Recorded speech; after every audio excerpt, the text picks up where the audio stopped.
नमस्कार साथियों, N study point पे आप सबका हार्दिक स्वागत है। दोस्तों, हम अपनी कल की कक्षा में आर्टिकल 14 कवर कर चुके थे।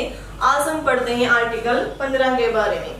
आर्टिकल 15 पढ़ने से पहले हम थोड़ा सा इसकी हिस्ट्री जान लेते हैं। एक्चुअली क्या हुआ था दोस्तों कि भारत क्या था, ऐतिहासिक रूप से बहुत चीजों से ग्रस्त रहा है, मतलब बहुत चीजें उसने सहन की हैं। कौन सी चीजें सहन की हैं? जाति, लिंग, धर्म, जन्म स्थान, इनके आधार पर क्या है बहुत सहन किया है भारत ने। भारत में क्या है बहुत लंबे समय से छुआछूत की बुराई पनपती रही है और आज भी ये क्या जगह जगह देखने को मिलती है। इसी के ऊपर क्या है आयुष्मान खुराना की एक फिल्म बनी थी सिर्फ आर्टिकल पूरे 15 के ऊपर। तो आप इससे समझ सकते हैं कि आर्टिकल 15 कितना जरूरी है। ठीक है, अब क्या होता है दोस्तों कि सबसे पहले आता है हमारा जाति, मतलब आपको कोई ये कह दे कि आप इस जाति के हैं, आप क्या है यहाँ पर एडमिशन नहीं ले सकते क्योंकि आपकी सीट रिजर्व नहीं है, यहाँ की सीट आपके पास नहीं है, तो आप उसमें एडमिशन नहीं ले सकते। तो आपके अंदर क्या भाव पैदा होता है दोस्तों कि इसमें मेरा क्या कसूर था कि मैं इस जाति में पैदा हुआ, इसमें मेरे वश में तो कोई बात ही नहीं थी, मेरा तो कोई कंट्रोल ही नहीं था। तो आपके अंदर क्या आता है दोस्तों, एक नेगेटिव सेंस पैदा होती है कि यार मेरा तो एडमिशन ही नहीं हुआ। फिर क्या है जाति के साथ, धर्म के आधार पर भी लोगों के साथ क्या किया जाता है, डिस्क्रिमिनेशन किया जाता है। धर्म के आधार पर कैसे कि तू हिंदू है, मुसलमान है, ईसाई है, ये है, जैन है, धर्म है, बौद्ध है। तो एक बात बताओ कि हमने अपना खुद तो चूज नहीं किया ना धर्म। मान लीजिए मैं हिंदू हूँ, लेकिन मेरे से पूछा तो नहीं गया था ना कि आप हिंदू बनना चाहते हो या फिर मुसलमान बनना चाहते हो। हम तो जन्म से ही क्या है हिंदू है, क्योंकि हमने हिंदू फैमिली में जन्म लिया है। तो जब ईश्वर ने ही हमें डिस्क्रिमिनेशन करने का मौका ही नहीं दिया, कोई हमें मौका नहीं दिया, तो फिर हमारे साथ जो लोग कर रहे हैं डिस्क्रिमिनेशन, उनको किसने अधिकार दिया है? अब क्या है लिंग के आधार पर भी क्या किया जाता है, डिस्क्रिमिनेशन किया जाता है कि आप महिला हैं, इस मंदिर में प्रवेश नहीं कर सकती, आप पुरुष हैं, आप ये नहीं कर सकते, वो नहीं कर सकते। तो फिर महिलाओं के अंदर भी क्या भाव पैदा होता है कि मैं महिला हूँ, इसमें मेरा क्या दोष है, इसमें मेरा कोई कंट्रोल नहीं था कि मैं महिला पैदा हुई। तो फिर आगे जाके और बातें निकल के आती हैं, जैसे मूल वंश के आधार पर। मूल वंश का मतलब क्या है कि आपका वंश कौन सा है, आपका जन्म कौन सी डायनेस्टी में हुआ है। ठीक है, अब ये पता चलता है कि आप अफ्रीकन डायनेस्टी के हैं, और फिर पता चलता है कि आप चाइनीज हैं या फिर मंगोलियन है, कुछ भी है। ठीक है, अब क्या है फिर हमें जन्म स्थान, इस मतलब आपने देखा होगा कि दक्षिण भारत के लोग क्या है डार्क कलर के होते हैं। क्यों? क्योंकि वहां की जो ज्योग्राफिकल कंडीशन है दोस्तों वो ऐसी है कि वहां पर ह्यूमिडिटी ज्यादा रहती है, जिसके कारण क्या है वहां के लोगों का क्या होता है कलर डार्क पाया जाता है। जिसके कारण जो उत्तर भारत के लोग हैं ना, वो उनके साथ क्या करते हैं, भेदभाव करते हैं कि तू काला है, तू ऐसा है, तू वैसा है। तो लोगों के मन में क्या भाव पैदा होता है कि बहुत हीन फील होता है कि इसमें मेरा कोई कसूर नहीं था कि मैं काला हूँ, गोरा हूँ या फिर कैसा भी हूँ। ठीक है, तो हमारे संविधान निर्माताओं ने क्या है इन सब को देखकर एक बात सोची कि हमें समानता का अधिकार डालना चाहिए, जो हमारा 14, 15, 16, 17, 18 में दिया गया है। तो उन्होंने क्या कहा कि छुआछूत का अंत होना चाहिए, किसी के साथ जाति, लिंग, धर्म, वेद आदि के आधार पर कोई भेदभाव नहीं होना चाहिए।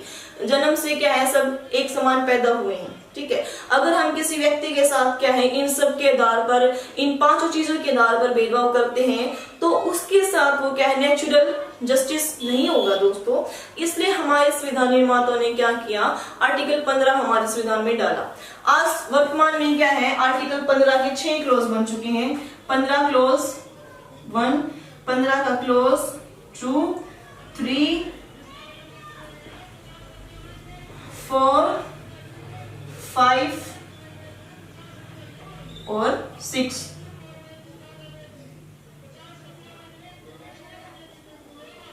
ये क्या है दोस्तों, आज हमारे टाइम पर ये 6 क्लोज बन चुके हैं।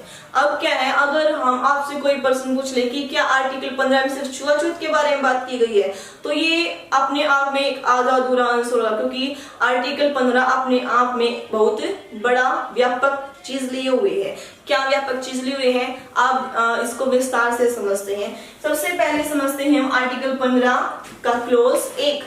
इसमें क्या बताया गया है दोस्तों कि हमारा राज्य यानी कि भारत क्या है, राज्य किसी नागरिक के विरुद्ध केवल क्या वर्ड आया यहाँ पर, किसी नागरिक के खिलाफ या फिर नागरिक के साथ केवल जाति, लिंग, मूलवंश, धर्म जन्म स्थान के आधार पर किसी भी प्रकार का भेदभाव नहीं कर सकती।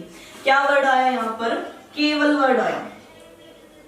ठीक है, ये है वर्ड सुनते ही आपके दिमाग में ये बात आएगी, इसका मतलब तो ये है इन 5 चीजों को छोड़कर क्या स्टेट इनके अलावा किसी के साथ भेदभाव कर सकती है।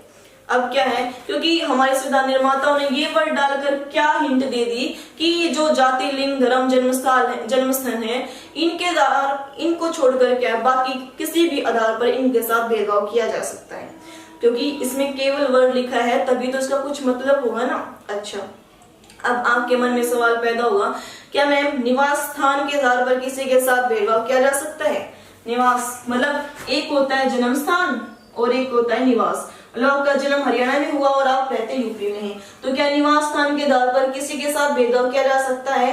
बिल्कुल किया जा सकता है। ये राज्यों को क्या होती है दोस्तों, छूट होती है। जैसे आपने देखा होगा बहुत सारे एग्जाम होते हैं, उसमें सभी राज्यों के क्या होती है, सीट रिजर्व होती है कि हरियाणा के इतने कैंडिडेट लिए जाएंगे, राजस्थान के इतने, यूपी के इतने, मतलब हर एक राज्य की सीट रिजर्व होती है उसमें। ठीक है, तो क्या निवास स्थान के आधार पर उसमें क्या किया जाता है, डिस्क्रिमिनेशन किया जाता है।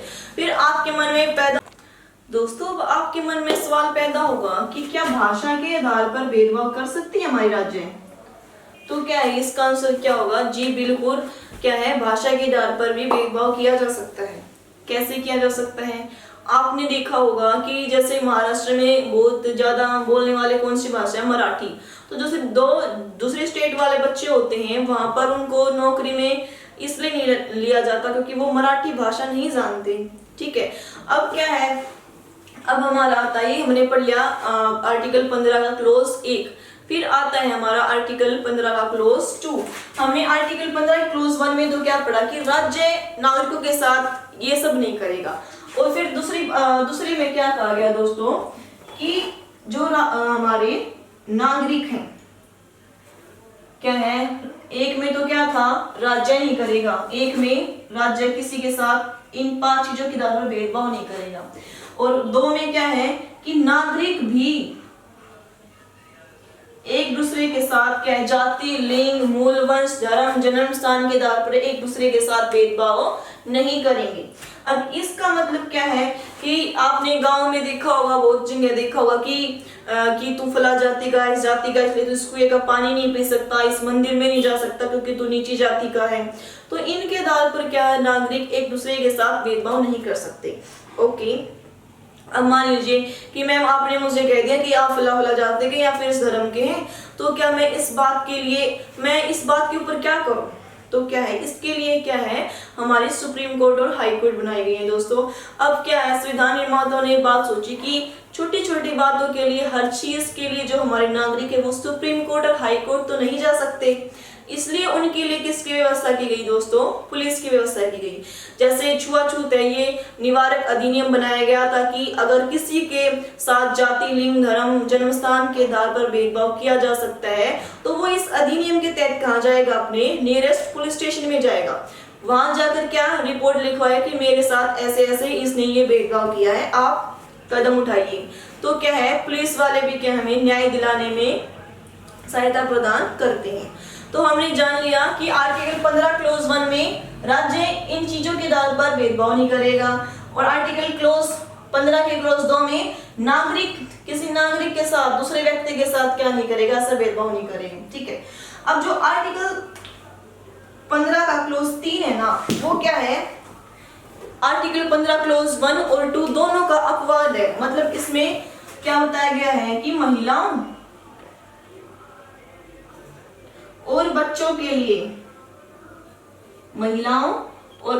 लिए जो हमारी राज्य सरकार है दोस्तों, वो विशेष उपबंध कर सकती है। मतलब कि यहाँ अगर अपने संविधान निर्माताओं ने क्या सोचा कि हमने ये कानून तो बना दिया, लेकिन क्या समानता का अधिकार महिला को है? जब से महिलाएं इस धरती पर आई हैं, क्या उनको पुरुषों के समान समझा गया है? तो कि हम अब कानून बना रहे हैं तो महिलाओं के लिए कुछ विशेष उपबंध किए जाएं, बच्चों के लिए कुछ विशेष उपबंध किए जाएं, क्योंकि महिलाएं क्या है, अपनी सोसाइटी में एक हीन दृष्टि से उनको देखा जाता है, पुरुषों के समान उनको समझा ही नहीं जाता। महिलाएं क्या है, प्राचीन काल से क्या है, भेदभाव को सहन करती आ रही हैं। इसलिए क्या है दोस्तों, आर्टिकल 15 के क्लॉज 3 में क्या बनाया गया है कि महिलाओं और बच्चों के लिए राज्य सरकार विशेष उपबंध बना सकती है। अब आपके मन में सवाल पैदा होगा कि फिर ये पुरुषों और महिलाओं में भेदभाव नहीं है? नहीं है, क्योंकि हमारी राज्य सरकार को अगर ये लगे कि जो ये सोसाइटी है या फिर ये लिंग के आधार पर किसी के साथ भेदभाव किया जा रहा है, तो महिलाओं के लिए और बच्चों के लिए एक विशेष उपबंध तैयार कर सकती है। जैसे महिलाओं के लिए क्या है, कॉलेजेस में सीट रिजर्व होती हैं, ठीक है, और जॉब में भी क्या है, मार्क्स के आधार पर उनको रिजर्वेशन दिया जाता है। इन आधारों पर क्या है, राज्य सरकार महिलाओं को ऊपर उठाने की सोचती है। आज के टाइम पर क्या है, महिलाओं को सशक्तिकरण बहुत जरूरी हो गया है। आपने वो मणिपुर वाला केस सुना होगा कि महिलाओं को निवस्त्र करके सोसाइटी में घुमाया गया, तो उस पे क्या है, हमारी राज्य सरकार या फिर भारत सरकार कुछ नहीं कर पा रही थी। तो सुप्रीम कोर्ट ने क्या कहा कि अगर आप कुछ नहीं कर पा रहे ना तो हम आएंगे, क्योंकि सुप्रीम कोर्ट का काम ही क्या है, न्याय दिलवाना। सुप्रीम कोर्ट को ये दिखा कि वहां पर महिलाओं का अपमान किया जा रहा है, उनको समानता का अधिकार नहीं दिया जा रहा है, तो सुप्रीम कोर्ट ने अपना न्याय दिया। आप सोच सकते हैं दोस्तों, अगर हमारे संविधान में आर्टिकल 15 क्लॉज 3 नहीं होता तो हमारे सुप्रीम कोर्ट इस मणिपुर वाले केस में अपना केस नहीं सुना सकती थी, अपना फैसला नहीं सुना सकती थी। तो इससे अंदाजा लगा सकते हैं कि आर्टिकल 15 क्लॉज 3 कितना जरूरी है। ठीक है दोस्तों, इससे आगे 15 क्लॉज 4, 5 और 6 हम आगे आने वाली क्लास में पढ़ेंगे। आशा करती हूँ आपको ये वीडियो पसंद आएगी। अगर पसंद आए तो लाइक, शेयर, कमेंट, सब्सक्राइब करना न भूले। धन्यवाद साथ।